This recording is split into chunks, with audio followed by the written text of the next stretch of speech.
it's Betsy, and today we're going to go over my favorite and fails from the month of January and February. Now, most of the makeup that I purchased in January either has not come in yet or came in very late in the month, so I didn't want to do this in January because I didn't get a chance to use the products enough to say if I loved them or hated them. And some of the stuff like the Smoky Glow palette still hasn't came in, and my Clionadh Cosmetics, my multi-chrome, still haven't come in yet. So we're gonna go over everything that I have received. So my least favorite item, and this is almost the newest product, is the Melt Cosmetics Millennial Pinks palette. Now, I love this color story. Initially, I was not going to purchase this because I thought it was a little bit boring, but I saw some beautiful looks done with it and I was like, well, I love Melt Cosmetics. We'll get it and see what we think. Now, the mattes in this palette are beautiful. They perform great. They do exactly what they are supposed to. Now, the issue that I have with this palette are the shimmers are extremely lackluster. And I'm just not a big fan of the way that they perform. So I'm gonna hold on to it because I love the mattes, but the shimmers are not worth writing home about. And whenever, I think this was $48, it was either 48 or 52, and half the palette is shimmers, half the palette is pretty much unusable. So that's why it's in the least favorite spot. Next up is the Wet n Wild Photo Focus Foundation, the dewy one. I purchased this. It is a great color match. It looks beautiful on the skin.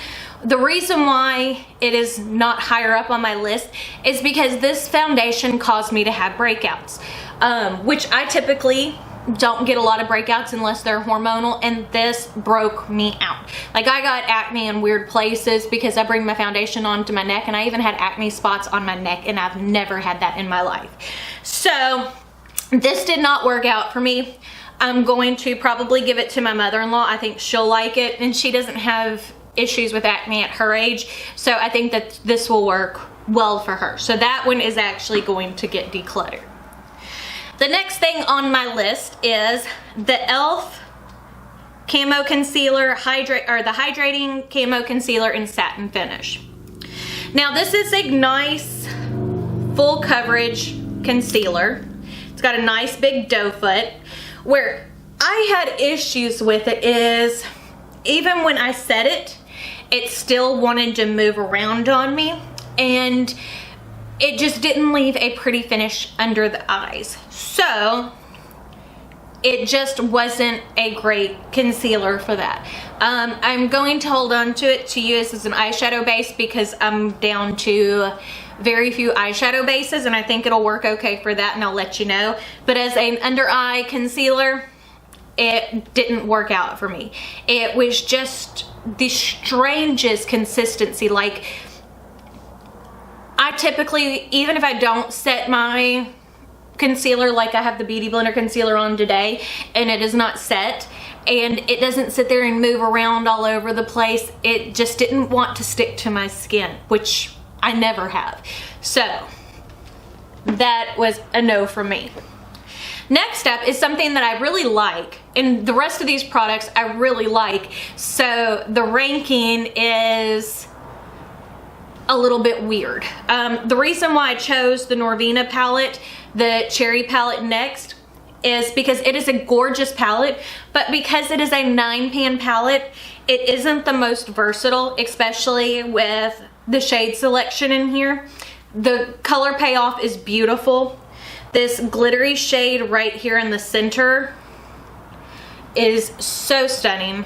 I didn't put enough on, and trying to go over that concealer didn't work well. But look at that. I mean, it just is the most beautiful glitter. So I really like this. It's just, this isn't the most versatile palette for most people. So that's why it is next on my list. Next up is the Ofra highlighter. I bought from Ulta the mini set that had the Ofra Rodeo Drive highlighter and lip gloss in a set, so it was a mini version. The Ofra Rodeo Drive is gorgeous. I I just don't feel like it is a revolutionary formula. Like, you can see it's a beautiful shimmery champagne highlight. I have a ton of these in my collection. I don't feel like the formula is that unique, so that's why it's next. Next up are the two lip glosses that I purchased. And they're both good, don't get me wrong. It's a lip gloss. Both of them are non-sticky. These are not formulas that I hate. The Melt Cosmetics and Johnny Rose. My one complaint, or actually I have two complaints about this. I love the formula of the lip gloss itself. It's not sticky. It applies beautifully. It's just, if you look at it, I'm not sure if it'll show up, but it has some huge chunks of glitter in there. So when you rub your lips together, you can feel them, and I don't like that. And I hate the applicator on it. It is one of the brush tip applicators, and I just wish it would have been a regular doe foot. I think it would have performed a whole lot better with a regular doe foot, and I wish that it wasn't as chunky of a glitter as it is.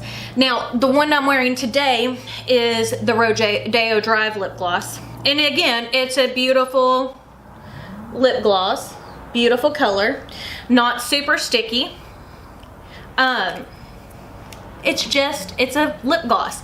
And I paid $29 for the mini highlighter and the mini lip gloss. And I feel like it's a bit expensive for it. That's part of the reason why it's a little lower. And I think the Melt one was $18. And I like the formula of the Melt one better. I just wish the applicator was different, and I wish it didn't have the chunky glitter. Next up is the Natasha Denona Love Glow palette. Now, I know a lot of people have complained about the glitter in the front, that it looks like kids makeup, something you'd get from Claire's. I think it's cute and pretty, but I love anything that sparkles. I'm wearing it today. So it looks like this. The cream blush performs beautiful, and it doesn't disrupt my foundation underneath. And if you can tell, like on the Glow Impact Powder, I've actually worn down a lot of the ND design on it because I've used this so much. But like, as I said, this highlighter next to the Rodeo Drive is just a little bit darker and a little bit pinker. But I like how it performs better. And this palette was $55. So if you divide 55, these were roughly about $15 or so each. A little less, 14 or so. So I feel like this is a better deal than the $15 Rodeo Drive. I feel like I get more product, and I will get more use out of this palette than I will out of the little mini Rodeo Drive. Next up are two concealers that I think are pretty close together in formula. I bought the Pat McGrath one. Now let me tell you, this thing is $32 and it feels luxurious. Like, it is in a glass tube. It feels nice and weighty and heavy. The formula of the concealer is beautiful. The problem that I have is I bought it in my foundation shade, so I actually ordered another one of these a little bit lighter so I can use it to highlight more.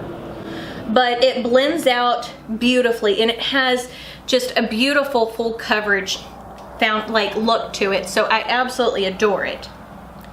And then the Beauty Blender concealer, again, I'm wearing this today under my eyes. I did not set it.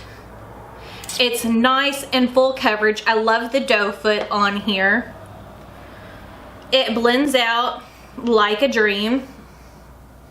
So I like both of those concealers pretty much equally. The Beauty Blender I think is $28 and the Pat McGrath is $32.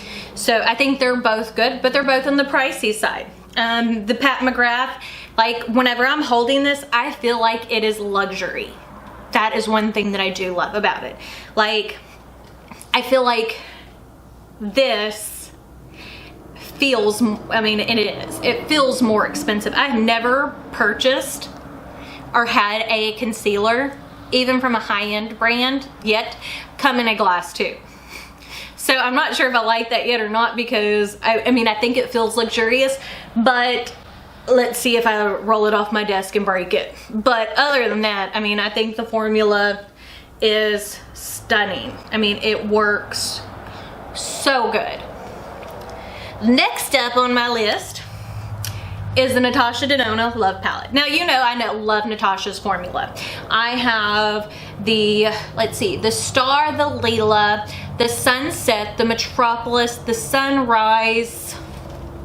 I also have the Cranberry and the Mini Gold.